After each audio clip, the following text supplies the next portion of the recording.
say. Life's a tune today, Brentocast all the way. Family stories roll, laughs and heart on roll.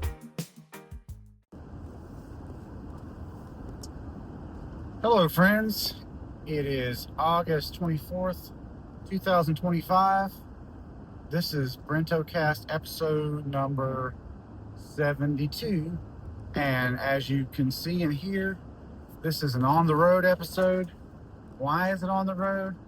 Well, Bowers Foreman slash Bowers Foreman McClendon Hassan, or Hassan McClendon, and the guys that we've done the last show with, well, next to last show, Make Music Day, we've hooked up with a new lead singer, and we are now kind of trying to get into a little bit more of a play out mode. And as a result, the singer's house is almost all the way to Concord down 73, so it's about a 35-minute drive for me. And I do this every Sunday, most every Sunday. And so far, it's been going really, really well. I'm super chuffed about the experience. Along with that, I now have my secret studio satellite station, if you will. My live tracking setup with my grand piano in my living room, so I don't have to be at the shop at Harrison's or at Eddie Snug's, Snug Record Studios, or at my little studio at the business building. I can fast track ideas into a format that we can just turn those into songs, record to the click track on the project file, send the project file to Harrison, and go from there. Pretty good stuff. Took a little bit of expense and effort to get it all set up and working, but it is working now, and I'm very happy about it. It almost feels like when I'm there in the moment and having quiet time and working, I really hate to even leave it, because obviously being at our front door, there's a lot of other people besides me that live there, so it's not all recording. But man, when it is, that piano is a song generation machine, let me tell you. Yesterday, unexpectedly, by the way, I've had about a week off from actual hard training. I did train Monday of last week, but as it turns out, my trainer was away on assignment, so it was hard for him. He really only reached out to me one time this week, and I couldn't do it on that occasion, so we just said, hey, we'll just take this week to reset. Next week, we'll hit back hard, so hopefully tomorrow I'll be on it again hard. But anyway, this week, I slept funny Wednesday night and got a crick in my neck. It's actually, if I'm being honest, still bothered me a little bit. And I've had a lot of massages. I had 5 on Friday, which is a little bit busier than normal. And then through the week, I had some too. So we've had a really busy week. Had Delilah Wednesday night, and of course, had her on Saturday, which was, last night and this morning. And unexpectedly got tapped to babysit my brother's dog Raven, which is an amazing dog. To be she looks like about 110 pounds to me. She's pretty heavy. She's a King Corso, and to be as big as she is, it's unbelievable how docile and well behaved that animal is. She absolutely does not cut out a line. If she sees a dog, the only thing that tends to scare her is motorcycle noise, but she doesn't act crazy. She'll just start to that. But like, dogs don't face her, people don't face her, cats don't face her, cars. She is just the calmest animal I've ever took care of by a long shot. And she's a looker, man. You take her out, people want to pet her, little kids come right up to her, and it's cool because she's been conditioned to that, and she loves them. But I was going to try, so my brother doesn't get home till the day, right? And I was going to try, because I didn't want to put her at her house, in the room and everything all night by herself. And although that's, she's accustomed to that too, but I was just trying to see if we could make it work. So I had her on the bed upstairs, and she laid on the bed fine. When we first laid there, Delilah was tired at that moment. We watched TV. Well, then Delilah, she actually gets off the bed, starts doing her little bark, which is more like a woof, but letting you know she wants something. And she likes to play with socks, so she brought a sock to us. So Delilah started playing with a sock. She just all over the place, and she's like 100. That's a heavy dog to be stepping on you. And I'm trying to wind down. I'm like, Delilah, you got to stop her. This ain't gonna work, And at one point, I don't know if she thought she was going for the sock or what, but I'm laying there. She's over me. She reaches down and puts her mouth over my entire face, and I'm like, "You got to go. It's time to go home. That is not cool. That is not okay." And so I took her home, but she probably really just wanted to go home. It's funny because a couple times, if we're my brother lives real close in proximity to me, sometimes I'll just go over there and let her run around her yard and use the bathroom because that's her norm. She really got the treatment yesterday. We went to a place called Kid Cashew, which is a kind of a pricey joint in downtown Charlotte or close to downtown, um, East End, if you will. And they have good food. It's all their whole thing is grilling on an open grill. Like that's their whole, and you can get everything from squid to burgers. It's really good, but their burgers are usually about $18. Yesterday they had a freaking sale on their double patty burger for $8. I was like, well, we'll be having 3 of those. So I got me one, Delilah one, and Raven one, minus the bread and stuff for Ravens, you know. And I am not a fan of double decker hamburgers. Never have been. The Whopper's disgusting to me. Like, hey, just one piece of meat's all we need. But I just took one piece off of mine and gave that to Raven. Delilah gave Raven both of her patties, and Raven got 2 of her own. So she got 4 delicious fresh grilled hamburger patties. I was a little concerned about her, you know, having to go in the car, but she did not. I kept giving her an opportunity to. So anyway, she did great, and it was fun. And I'm a dog person. I like doing stuff with dogs.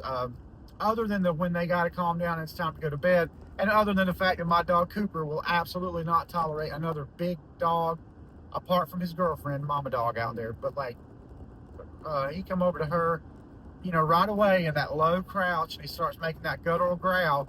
And I'm like, dude, and Raven is so calm. Other dog, well, number one, she's big as hell, so other dogs don't face her. But she was like, she did not even like turn her ears back. She was just cool. She's like, what's this dude's issue, you know? And like, he kept on, and eventually I had to put him in his cage because he wouldn't leave her alone. And I was like, well, I can't have her getting hurt because that would upset me and Chris, which would probably upset me even more. But anyway, yeah, I was going around telling people this is basically my brother's child right here.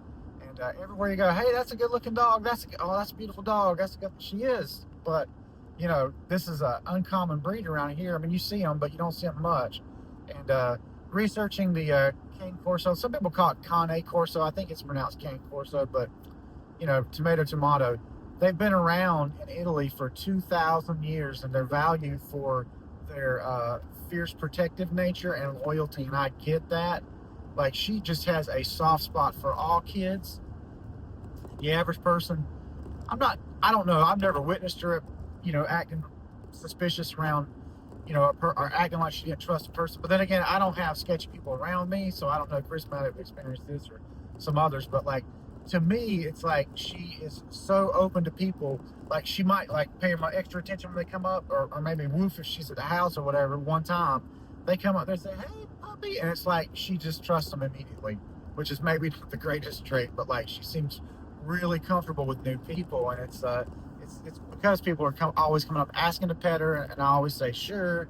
Some little kids will come up and just like pet her right on the face before you even get a chance to say hey, you know, whatever. But they love her and she loves them. She's very accustomed to that, and I have a soft spot for that dog. So anyway, we're coming back home, and I'm taking her home, and I'm like, I better go down to Jay's and see if Nacho is down there, because I know Summer hasn't been feeling well.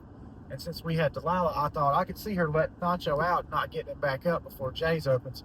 So Jay's, like, I'm sure the owners of Jay's would rather him not be down there. It's a restaurant, fish place right beside of my daughter Summer's house where I grew up. Good neighbors too, great people. But I'm sure they would probably rather the dog. But the employees love Nacho. Nacho has a smiley face and a fat belly, and that is a recipe for people to go inside and get him food and give him a bowl of his own food, and that happens on the regular. So we go up there last night. I just looped through. So, and you get to the back parking lot, and there he is by the back door with his full-on Halloween pajamas on, sitting there waiting by the door. And I was like, I always try to rep him. I'm like, Nacho, get in this car or whatever, you know. And this little boy came out and said, man, I love that dog. And he was telling us how Buddy feeds him, because that dog just makes my day. because he truly looks like he has a smile on his face. He's very good natured, but man, dogs are great. It's I'm glad to have them in my life, and I just wish they all behaved as well as Raven, because if Raven were my dog, I can tell you right now, I would take her to work with me every single day. You put Nacho upstairs and leave him hitched where he can't come down or whatever, he's going to bark. Cooper's going to bark. Even Beauty would occasionally bark. But Raven, I go up there, I point to the sofa, I say, get on the sofa. She gets on the sofa. I turn the TV on, come back in a half an hour, come back in an hour, she's in the same spot.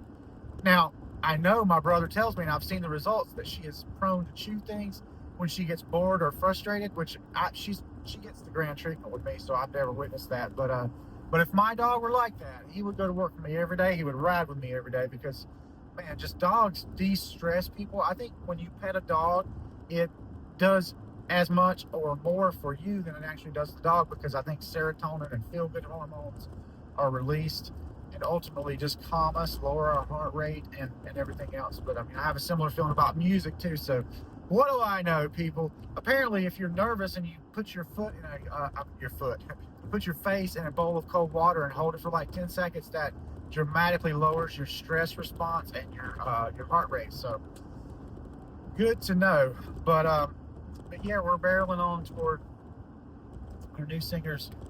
We've done one show with him, and it went off like gangbusters. It was twice as fun as any other gig I've ever had. I said all along that my vision was to be a songwriter and a utility player, to play as many instruments, whatever's needed, and be a backup singer. From the jump, this was my desire and to be in a band. But other people, I just never had the guy that could carry it, right? This dude carries it without breaking a sweat. He's one of the best frontmen I've ever been exposed to.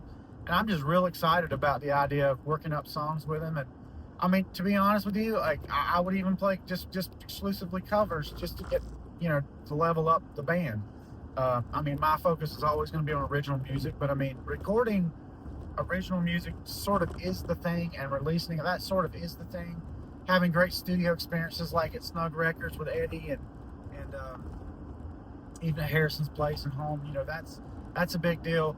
The cherry on top is actually playing live. If you get to do that, people say, man, that's a great song. Who wrote that? That feels great. But it's valid with or without that. So that part is bonus. And I put so many thousands of dollars into my musical gear. It would be nice to get the occasional extra couple $100 a month off of it. So, that's my thoughts. But again, in the past, when I've been reticent to join bands, I did play bass with a band called Black Saturn. And even that was kind of fun for a minute. We weren't that good. Nobody in the band was that good, really, if I'm being honest. And the singer really wasn't the kind of singer that you'd want to do covers. But, you can't tell them that, People get it in their head. They want to do what they think they're good at. And I guess I understand that. But anyway, so this week's back to training. Back to working on the manual for the CDL test, which I still want to take. Yeah, I'm looking forward to some cooler weather, that is for sure and for certain. And hopefully we'll have some of that very, very soon. But let's see, I have really gotten into using DaVinci Resolve Studio as my main nonlinear editor now, and I'm more and more trying to rely on that for also audio, because I, in the short-term future, hope to be completely off of Adobe. There are some other exciting things coming down the chute that's going to let my personal life and business hopefully move from the bank we're with to another bank entirely. And there's reasons why it's exciting, but I'm not going to say anything while I'm still with them. So anyway, it's been a happy month. Thank God I'm handling the hot weather so much better this year, having lost the 50 or 60 pounds. Still fighting that scale, but I don't believe the scale. According to the scale, I lost 9 pounds in 2 days last week. Gained it back the same way, so it's like I just it doesn't even matter to me. If I can see that I'm losing weight, my shirt sizes are going down, my pant sizes are going down, I got 50 or more pounds to lose, I'm not even going to worry about the scale. I hate even, like, when people press me to weigh, I hate even that. I'm like, hey, it don't matter. You see what I'm doing? I'm working out 5 days a week. I'm fasting 100% of the days. and you want to worry about what the scale says, I ain't got no time for that right now. I'm too busy busting my butt trying to get this done. But I do think we're going to have a great result for New Year's. As long as I don't have some sort of fall off in the last quarter of the fall, I plan to have a big result, and I will share the actual numbers and everything at the end of the year. There's a particular couple of pictures that I took at the Grandover where we spend New Year's Eve often, and we're gonna repeat that this year. Only this year I'm gonna be taking my metrics and saying this is what I've been able to do with intermittent fasting, working out this much. I don't work out 5 days every week. Some days it's one day. Some weeks it's one day. This week it was one day. Now I did some active rest stuff, which probably didn't amount to more than 30 minutes of walking. But if I don't do a workout, I try to do at least half an hour or more of active rest, meaning walking consistently. I have a treadmill, so there's that. I have started to kind of learn how to use Planet Fitness, since I'm going to be basically a lifetime member of that place because I got in before they even opened. But it's all about having people do say like a new way of life, and it's true. Like thinking about your calorie deficit and where you're at on that for the week does kind of encourage you to get out there and get yourself moving. Today is my 31st anniversary of marrying my lovely wife, Nancy Bowers. Love you, baby. We have went out 2 times this week to distant places that she's asked to go to celebrate that, and we may do that again tonight. Who knows?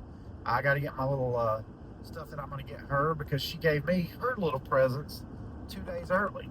Did I complain? No, I did not, because I can base on that, make sure I spend more on her. So just marriage tip for you guys: have your wife give you your anniversary present early. That way you can make sure you top it. But anyway, it's all good. Happy to be living, happy to be still being an artist, making music. Feeling really good, actually, guys. One thing that I would say about losing weight with the method of intermittent fasting, you can't 100% do it without working out. The working out makes you feel better, and across the board, it's commonly believed that an out-of-shape person that works out will be more likely to live longer than a relatively fit person who does not work out. This comes down to cardio endurance. So just saying. Anyway, back to DaVinci Resolve for a second. What an amazing program. Wow. I wish I'd switched over to this for years. And one of the things that occurs to me is it might be worth my while. There's a lot of AI enhancements, and one of the big things I struggled with trying to edit there was 2 reasons that trying to edit the old 20-year-old lost film C for Chaos was so difficult for me. One was I was trying to I was stepping and fetching to somebody else's call on the edit. That would of course be the writer and so-called director of C for Chaos. And because I would edit something, okay, well, I don't have good sound on this, what can I do about it? Oh crap, I guess I'll just have to go with the best we got, and that'll be it. And when you're talking about a film that was intended as a film, but then we decided to convert it to a web series because the script was not complete when we started shooting, so it was just way too long for a film. If you're not in the know on that, and at the time we tried to run secondary audio. Lots of times that audio would get lost. It was backed up to CDs, which are no longer available, or they went bad. Long story short, we had a consumer level camera, a Canon GL1. Most of the audio is on that. And we even shot with other cameras. So the audio is an issue. Well, we're coming to a place in time where AI can enhance things like that. And I would say one of the things that blew me away about DaVinci is that the AI enhancement tools are built in, so you can isolate the vocal. You can do a whole lot of work to bring back a vocal. Or let's say you're filming in a room where there's a buzzing refrigerator or a light or something. You can take a lot of that out now. You can actually build profiles, AI voice profiles on characters. So let's say that my character just doesn't do a good job delivering his audio for whatever reason in a particular scene. Well, I can take that character, get a bunch of that character, 5 minutes worth of that character's voice, and create a model inside of this. I can go in and deliver that performance with the right volume and intensity and convert that to his voice. So not that I would ever go to that level with the Secret Chaos, because it's really just, it's valuable only in that we all stuck with it for so long, and it was this group thing that really never got out there. I mean, it's on Facebook and whatnot, but you know, the lighting, we were just, it was like feeling in the dark, trying to find a control knob to open up the door to success, right? Like that's what that whole film project was. But that said, I don't like the idea that so many people never even got to see any of it, and I really want to finish it at some point. That said, I go back and look at it, and I'm like, oh my gosh, I edit so much better than this now. And I thought about, because there are amazing tools in DaVinci, and they have a media page that matches up media so much better. I thought the first thing I might would do would be to just start at the top with scene one. Oh, that's another nightmare. It's not, the scenes are not named perfectly sequentially, and some scenes were filmed as one thing and renamed another, and it's tough. But I don't know, I would go back and try to weave a different story, because there's so much to this. I might try to weave a different story that makes sense, at least to me, essentially rewriting it, because so many of the things that were written in the script never got realized, either on screen or even like fleshed out in any kind of like previs or any of that. Previs is another place I could use this, by the way. Oh, also, even without re-editing that film, I could take the screenshot, go into Midjourney, turn that screenshot into a 16:9 aspect ratio, thereby getting over the worst hurdle of that footage altogether, is that it's a 4:3 aspect ratio, and create the scene completely virtually, even making the characters look the same way they did as far as their face and all this. But I've done some experiments on this that turned out amazing. The only problem with that is this film involves blood and violence and limited nudity, which I can do without, but the violence would take away from the story, the scary aspect of it, if you did not if you didn't know how to get around that. Now, as it so happens, I do have an idea about how to get around that. I think it would come down to doing all this video creation on a dedicated machine. Probably the next time that I purchase a new PC, it will be aimed at this. I could take a screenshot, a beginning and end screenshot for a starting and end frame. I might be able to pull that off in Midjourney in many cases, in which case that would be very low cost, low time. But if it was violence and I had to do something that showed somebody getting cut with a knife or something like that, or shot, for example, I would have to do that completely differently on my hard drive, so that I'm not limited by the moderator type algorithm out there with, you know, mainstream online things. And there's ways to do this. Divining that workflow would probably be many months work for me, and building that machine. But that said, I know that down the road that could be possible. And for that very reason, I want to get really serious about backing all this footage up to various platforms, so that if my hard drive that has it dies, I don't lose it, because I don't know that I'd ever be able to get it back off those 8mm tapes again. So yeah, there's that. I do feel pressure from that. I don't want to lose that.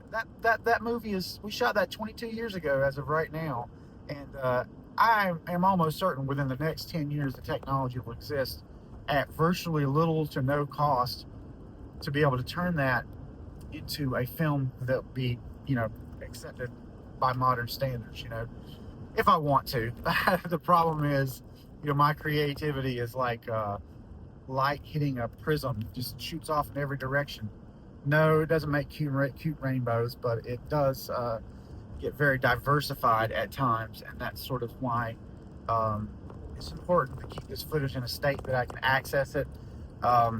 And sort of the cloud is that way to make it. I mean, I bet you most of those tapes wouldn't even play right now for 20 years, and I've kept them in a climate controlled location as well. So I definitely don't have a camera that will still pull them. So even finding that would be tough. But I like the idea.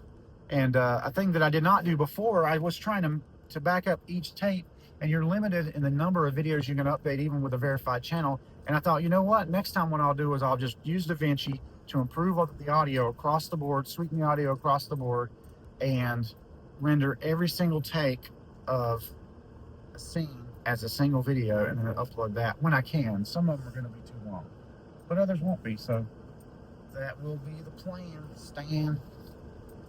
Alrighty, we have arrived at our destination, fellas. It's rehearsal time. And we will speak to you in episode 73. As always, thanks for listening to Brentocast.